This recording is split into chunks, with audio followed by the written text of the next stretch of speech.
Thanks, Ted. Yep, thank you very much, Ted. I want to thank my colleagues here this afternoon, not only for your prior service in uniform, but today your service to our country in Congress. President Trump had one straightforward mission to accomplish in Helsinki and last week in Europe, and that was to stand with our NATO allies and European partners and to stand up to Putin and Russia. And he failed. He squandered U.S. influence and abdicated our leadership. He fawned over a tyrant who actively seeks to undermine our relationship with our European partners. As is clearly stated in the President's own national security strategy, national defense strategy, we are in a great power competition. Russia is our competitor. They are a foe. They are not a friend. The problem is that Putin doesn't compete by the rules. He doesn't play by the rules. He annexes territory, land in Europe by military force. He illegally, criminally hacked into our 2016 elections, and there's no indication that he will not attempt to do that this year in our midterm elections.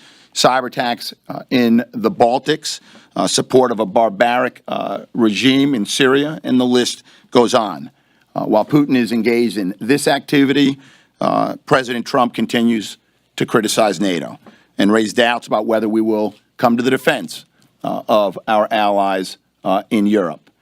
He toys around with the idea that if they're not paying enough, we may not come to their defense. He ignores two basic facts. One is that we will come to their defense, and number two is that they have increased defense spending since 2014 by 25%, which is the fastest or the largest increase in the last 25 years.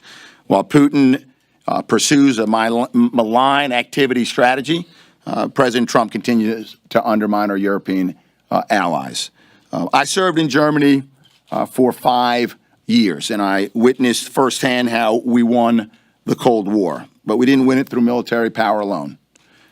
We won because NATO military strength helped create the space for democratic dissidents in Eastern Europe to come together and bring down Soviet rule from within. We won because of a values-based strategy.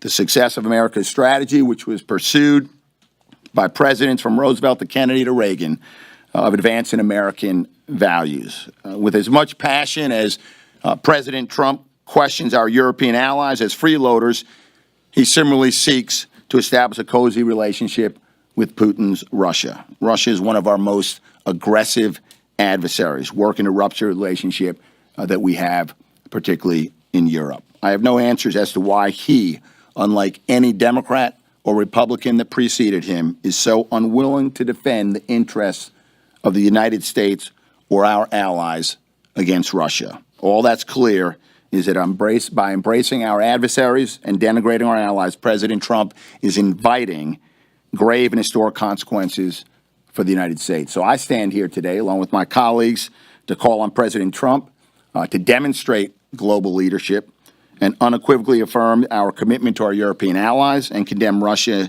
aggression and their meddling and malign influences both in our country and abroad. And with that, turn it over to my good friend, Jimmy Panetta. Thanks, JP.